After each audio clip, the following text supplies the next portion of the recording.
Hello friends, welcome to SSC coaching centre. दोस्तों, आज की वीडियो में बात करेंगे गणित के महत्वपूर्ण प्रश्नों की, उन प्रश्नों की जो बार बार परीक्षाओं में पूछे जाते हैं और आपसे नहीं बनते हैं। तो वीडियो को दोस्तों अगर आप अंत तक देखेंगे तो पूरी जानकारी समझ में आएगी और हो सकता है कि आपको ऐसे प्रश्न भी देखने को मिलेंगे जो आपसे नहीं बनते थे, इसलिए वीडियो को पूरा देखा करें।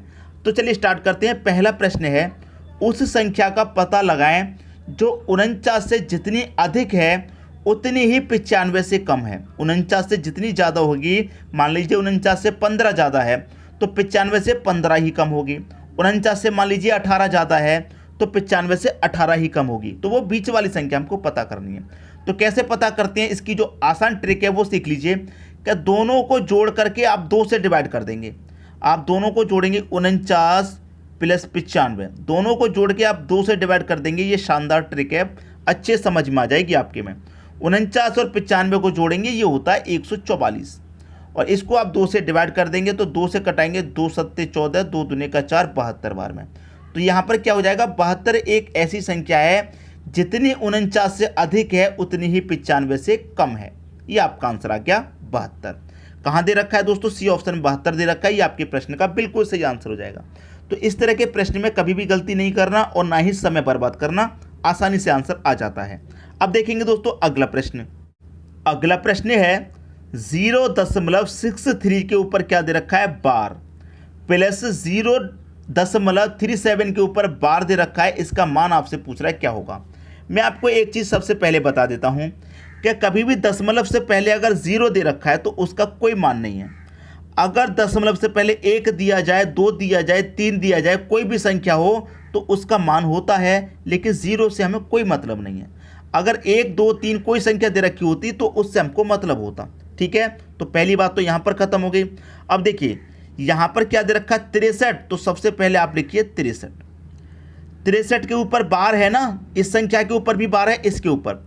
अगर दोनों के ऊपर बार है दोस्तों तो दोनों आ जाएंगे बटे में, बीच में प्लस का साइन है, प्लस ले लो।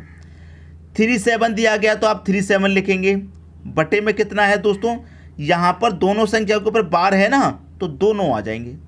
ठीक है, अब देखिए इसको सॉल्व कर लीजिए। 99 का जो एलसीएम रहेगा वो कितना रहेगा, 99 ही रहेगा। और 63 37 को जोड़ेंगे कितना हो जाएगा, 100 हो जाएगा। तो आपका जो आंसर कितना आ जाएगा, 100/99, और ये दे रखा है बी ऑप्शन में। क्लियर हुई दोस्तों बात।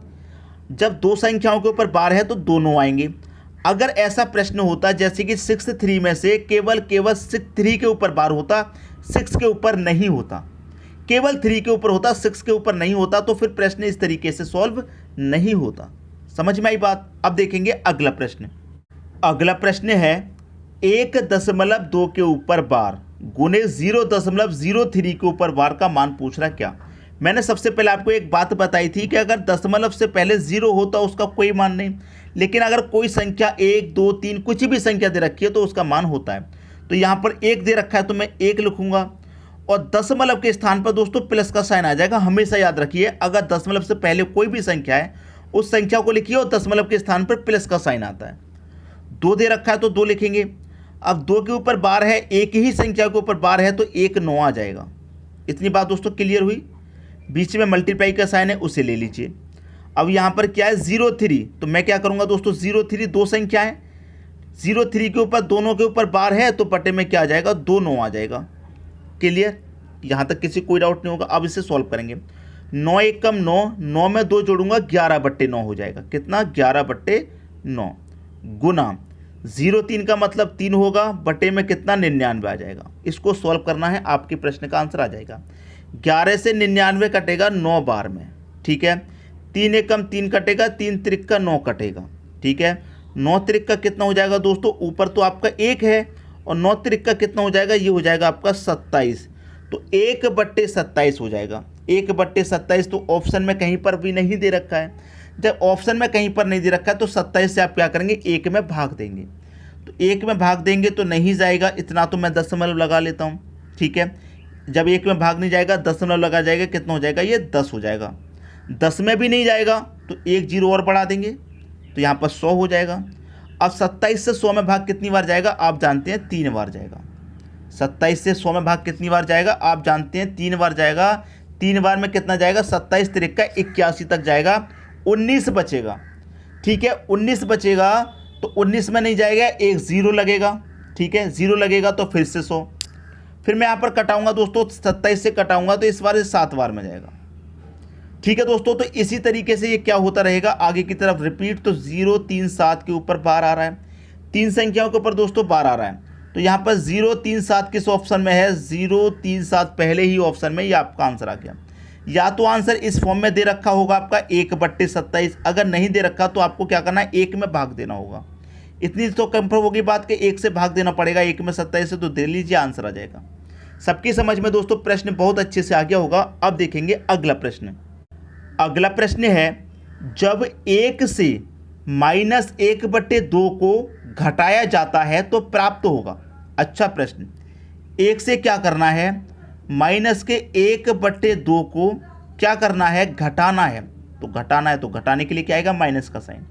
आप कहेंगे यार माइनस का साइन पहले से, तो इससे कोई मतलब नहीं है, इसको तो घटाना है, 1 में से घटाना है तो माइनस का साइन आपका आएगा।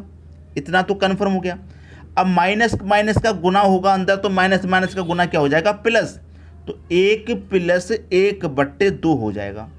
2 1 कम 2, 2 में मैं 1 जोड़ूंगा तो ये कितना हो जाएगा, ये हो जाएगा 3/2। अब 3/2 देख लीजिए कहाँ पर है, सी ऑप्शन में है, ये आपका आंसर आ गया। छोटे छोटे प्रश्न हैं लेकिन जानकारी आपको लिए बहुत महत्वपूर्ण है ये वाली, समझ में आई बात। अब देखेंगे अगला प्रश्न। अगला प्रश्न है, 2/5 यदि 4/9 के बीच में कौन सी भिन्न है, ये बताना है। 2/5 और 4/9 के बीच में कौन सी भिन्न है, ये बताना है। तो दोस्तों वीडियो अभी ख़त्म नहीं हुआ है, वीडियो अभी ख़त्म नहीं हुआ, लेकिन ये प्रश्न मैं अभी से आपके लिए क्या करता हूँ, होमवर्क के लिए दे देता हूँ। मैंने आपको बहुत सारे प्रश्न कराए हैं भिन्न वाले, तो आपको ये करना आना चाहिए, इसलिए ये प्रश्न मुझे अच्छा लगा, होमवर्क के लिए मैंने दे दिया। तो इस प्रश्न का आंसर आप मुझे घर से करके बताएंगे इन 4 ऑप्शन में से क्या होगा। लेकिन वीडियो ख़त्म नहीं हुआ, वीडियो को अंत तक देखिए, आगे अभी और प्रश्न बचे हैं उनको देखिए। ठीक है दोस्तों, और इसका आंसर आप मुझे कमेंट बॉक्स में बताइएगा। अब देखेंगे अगला प्रश्न। अगला प्रश्न है, एक व्यक्ति अपनी कुल आय का 1/4 भाग बचत करता है तथा 4800 रुपये खर्च करता है, तो उसकी आय क्या है। एक व्यक्ति अपनी कुल आय का क्या करता है दोस्तों, यहाँ पर मैं लिख लेता हूँ, कुल आय का क्या करता है, कुल आय का 1/4 भाग बचत करता है। इसका मतलब क्या है, अगर 4 रुपये उसकी आय है तो 4 रुपये उसकी आय है, तो 4 में से कितना बचाता है, वो बचत करता है 1 की। अब दोस्तों सीधी सीधी बात है, 4 रुपये कमाता है, 1 की बचत करता है, तो बचत को मैं घटा दूंगा, 4 रुपये में से 1 की बचत की उसे हटा दिया, तो खर्च कितना कर रहा है दोस्तों, वो 3/4 भाग खर्च कर रहा है। 4 में से कितना खर्च कर रहा है, 3। समझ में आई दोस्तों बात, क्लियर हुआ। देखिए 4 रुपये उसकी आय है, 4 में से 1 बचत कर लेता है, तो खर्च कितना कर देता है, वो 3/4। तो यहाँ पर खर्च कितना है दोस्तों, 3/4, और यहाँ पर खर्च कितना, 4800 रुपये खर्च है, तो 3/4 4800 के हो जाएगा कि नहीं हो जाएगा। कटाइए, 3 से कितनी बार में कटेगा, 16 × 48, 16 बार में, 2 0 1600। और 4 का मल्टीप्लाई 16 से होगा तो 16 चौकी कितना हो जाएगा, 64, और 2 0 मतलब 6400। ये आपकी प्रश्न का आंसर आ गया। उसकी आय क्या है, 6400 रुपये है, और 6400 कहाँ दे रखा है, बी ऑप्शन में। ये आपके क्वेश्चन का बिल्कुल सही आंसर हो जाएगा। तो मैं उम्मीद करता हूँ दोस्तों सभी को प्रश्न बहुत ही अच्छे तरीके से समझ में आ गया होगा, किसी को कोई भी डाउट नहीं होगा। अब देखेंगे अगला प्रश्न। अगला प्रश्न है, यदि किसी संख्या के 3/4 तथा 4/7 भाग का अंतर 100 है तो वह संख्या क्या है।